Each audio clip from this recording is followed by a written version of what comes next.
एक गांव में करुणा नाम की एक वृद्ध विधवा औरत रहती थी।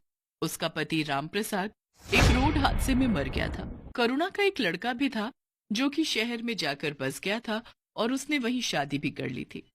करुणा अपना गुजारा करने के लिए अपने पति की पुरानी मोमोज की दुकान चलाया करती थी। बेटा, अब इन बूढ़ी हड्डियों में जान नहीं बची है। कब तक जिंदा रहूंगी नहीं पता। तू बस एक बार घर आ जा। तुझे देखने का बहुत मन कर रहा है। तेरे पिताजी के जाने के बाद तू ही तो एक सहारा है मेरा। माँ, मैं काम कर रहा हूँ, मेरे पास समय नहीं है, मैं नहीं आ सकता। और बार बार आप फोन मत करा कीजिए। सुधीर फिर फोन काट देता है। करुणा उदास मन लिए टेलीफोन बूथ से बाहर आती है। क्या हुआ भाभी जी, क्या बोला सुधीर? बस यही बोल रहा है कि समय मिलेगा तो आ जाऊंगा। अगर बुरा ना मानो भाभी जी तो एक बात बोलूं, सुधीर अब शहर जाकर बदल गया है। आप उसकी राह देखना बंद कर दें। धनीराम जी, कोई माँ अपने बच्चे को कभी भूल नहीं सकती। आप बताओ कितने पैसे हुए? मैं आपसे अब कैसे पैसे ले सकता हूँ भाभी जी? कोई बात नहीं, आप आराम से घर जाइए। नहीं धनीराम जी, आपके मुझ पर पहले से ही बहुत उपकार है। मैं पहले के पैसे आपके अभी तक नहीं दे पाई हूँ। पैसों का क्या है भाभी जी, जब हो आप तब दे देना। अभी आप आराम से घर जाइए। करुणा फिर वहां से घर आ जाती है और अपनी मोमोज की दुकान पर काम करने लगती है। आइए आइए, स्वादिष्ट और मजेदार मोमोज खाइए और अपने घर भी ले जाइए। आइए आइए। वो अपनी दुकान अकेले ही चलाती थी। बुढ़ापे की वजह से वो ज्यादा काम नहीं कर पाती थी, लेकिन फिर भी वो रोज मोमोज की दुकान खोलती और काम करती। गिने चुने लोग ही उसकी दुकान पर आते थे। कभी कभी तो एक आदमी भी उसकी दुकान पर नहीं आता था। करुणा का गुजर बसर बहुत मुश्किल हो गया था। करुणा बहुत धार्मिक स्वभाव की थी। वो हर रोज गणेश जी के मंदिर में जल चढ़ाने जाती थी और प्रार्थना किया करती थी। हे भगवान, इस अभागन पर दया दृष्टि डालो। जीवन बहुत कठिन हो गया है। लोगों से उधार लेकर मैंने अपने बेटे को पढ़ाया और अब वो मुझसे मिलने भी नहीं आता। मेरे पति के गुजर जाने के बाद उनकी दुकान चलाना मुश्किल हो गया है। कोई काम करने वाला नहीं है और अब इस बूढ़ी से इतना काम भी नहीं हो पाता। हे प्रभु, दया करो। ये बोलकर करुणा वहां से चली जाती है। करुणा निराश मन के साथ दुकान पर बैठी होती है। तभी करुणा के पास दो जुड़वा बच्चे आते हैं। दोनों की उम्र 16 साल थी। वो आकर करुणा से कहते हैं, मैया, हम दोनों भाइयों के पास कोई घर नहीं है, क्या आप हमको अपने साथ रखेंगी? हम इसके बदले आपका सारा काम करेंगे। बेटा, मैं खुद परेशान हूँ। मैं तुम्हें अपने साथ कैसे रख सकती हूँ? मैया, हम आपका सारा काम करेंगे, बस आप हमें अपने साथ रख लीजिए। ठीक है। करुणा को उन दोनों जुड़वा बच्चों पर दया आ जाती है और वो दोनों को अपने साथ रख लेती है। भगवान ने इस बार करुणा की पुकार सुन ली। वो दोनों भगवान के भेजे हुए दूत थे, जिनको भगवान ने करुणा की मदद के लिए करुणा के पास भेजा था। करुणा मोमोज का सामान बना रही होती है। माँ जी, ये काम आप हमें दे दीजिए, मोमोज हम बना लेंगे, आप जाकर आराम कीजिए। करुणा रसोई घर से बाहर आ जाती है। वो दोनों बच्चे उसके बाद गेट लगा देते हैं। थोड़ी देर बाद गेट खुलता है। करुणा देखती है कि सारे मोमोज बहुत अच्छे से तैयार हो गए हैं। करुणा ये देखकर बहुत खुश होती है। अरे वाह, तुम दोनों ने तो बहुत अच्छा काम किया है। फिर करुणा उन दोनों बच्चों के साथ अपनी मोमोज की दुकान खोलती है और मोमोज बेचने लगती है। आइए आइए, स्वादिष्ट और मजेदार मोमोज खाइए और अपने घर भी ले जाइए। आइए आइए। आज करुणा के मोमोज में से ऐसी खुशबू आ रही थी जैसी कभी नहीं आई। पूरे बाजार के लोग मोमोज की खुशबू से आकर्षित होकर करुणा की दुकान पर आने लगे और देखते ही देखते करुणा की दुकान पर भीड़ लग जाती है। अरे एक प्लेट मोमोज देना। मुझे भी दे दो एक प्लेट। अरे वाह वाह वाह, इतने स्वादिष्ट मोमोज तो मैंने आज तक कभी नहीं खाए। आहा हा हा, वाह वाह वाह वाह वाह। करुणा लोगों की ये सारी बातें सुनकर काफी खुश होती है। देखते ही देखते उसके सारे मोमोज बिक जाते हैं। आज तो बहुत अच्छी कमाई हो गई। अगर ऐसे ही मेरे मोमोज बिकने लगेंगे तो मेरा सारा कर्ज उतर जाएगा। दोनों बच्चे अब करुणा को कोई काम नहीं करने देते। दोनों मोमोज बनाते और करुणा के साथ उन्हें बेचने भी जाते।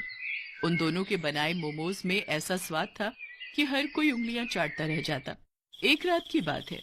वो दोनों बच्चे रसोई घर का दरवाजा बंद करके मोमोज बना रहे थे। कमाल है, हर रोज ये दोनों रसोई घर बंद करके मोमोज क्यों बनाते हैं?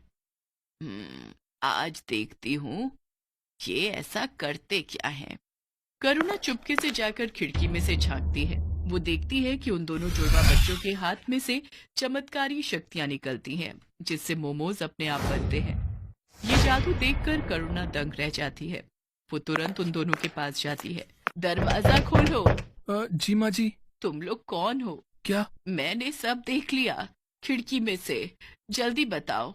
डरिए मत, हम आपको कोई नुकसान पहुंचाने नहीं आए हैं, बल्कि हम तो आपकी मदद करने आए हैं। हम भगवान के दूत हैं। हमें गणपति जी ने आपकी मदद के लिए भेजा है। क्या सच में गणपति भगवान ने आपको मेरी मदद के लिए भेजा है? हाँ माँ जी, आपकी परेशानी भगवान ने सुन ली और हमें आपकी मदद के लिए ही भेजा है। करुणा ये सब सुनकर बहुत खुश होती है। अब इसके बाद दोनों फरिश्तों के जादू से करुणा के दिन अच्छे होने लगे। दोनों दूत रोज अपने जादू से मोमोज बनाते और करुणा उसे बेच आती। देखते ही देखते करुणा की दुकान चल पड़ी। लोग उसके मोमोज दूर दूर से खाने आते थे। ऐसा करते करते करुणा ने एक बड़ी मोमोज की दुकान खोल ली और धीरे धीरे उसने अपने सारे कर्ज भी चुका दिए। अब करुणा के पास धन की कोई कमी नहीं थी। ये बात करुणा के बेटे सुधीर तक भी पहुंच जाती है। इधर सुधीर की नौकरी भी जा चुकी थी, इसलिए एक दिन करुणा का बेटा सुधीर अपनी बीवी के साथ वापस आ जाता है। माँ प्रणाम, देखो मैं आ गया। अरे सुधीर बेटा, तू आ गया। तुझे देखने के लिए तो ये आंखें तरस गई थी। हाँ माँ, मुझे आपकी बहुत याद आ रही थी। मुझे आप माफ कर दो, मैं पागल हो गया था जो आपसे मिलने नहीं आ रहा था। मेरी मति मारी गई थी, लेकिन अब मैं आ गया हूँ। अब आपको कोई परेशानी नहीं होगी। माँ ये देख, ये तेरी बहू है मीरा।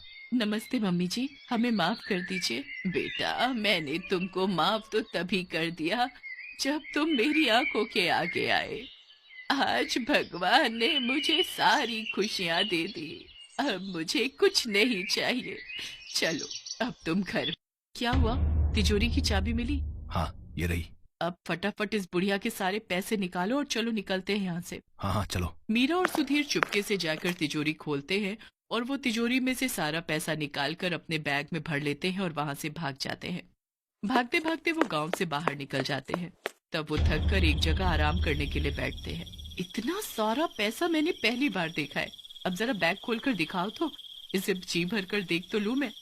सुधीर जैसे ही पैसों का बैग खोलता है वो देखता है कि उसमें बस राख है। दोनों फरिश्तों के जादू से वो सारे पैसे राख में बदल गए थे। वो दोनों ये देखकर दंग रह जाते हैं। वो दोनों राख को टटोल टटोल कर देखते हैं, पर पैसों का नामो निशान नहीं होता। अरे अब पैसे कहाँ गए? यहीं तो रखे थे। हाँ, पैसे कहाँ गए समझ नहीं आ रहा है। तभी वहाँ पर दोनों जुड़वा बच्चे आ जाते हैं और वो दोनों सुधीर और मीरा पर जोर जोर से हंसने लगते हैं। अरे मूर्खो, कुछ नहीं मिलेगा उसमें। तुम्हारे मन में जब कालिक भरी है तो उसमें भी कालिक ही होगी ना। कैसी संतान है तू, अपनी माँ को लूटना चाहता है। तेरी माँ ने तेरे लिए इतना सब किया। ये जो मिला है ना तेरे को, ये तेरे कर्मों का फल है। और बिना माँ के तेरा जीवन भी इस राख के जैसा है, किसी भी कीमत का नहीं।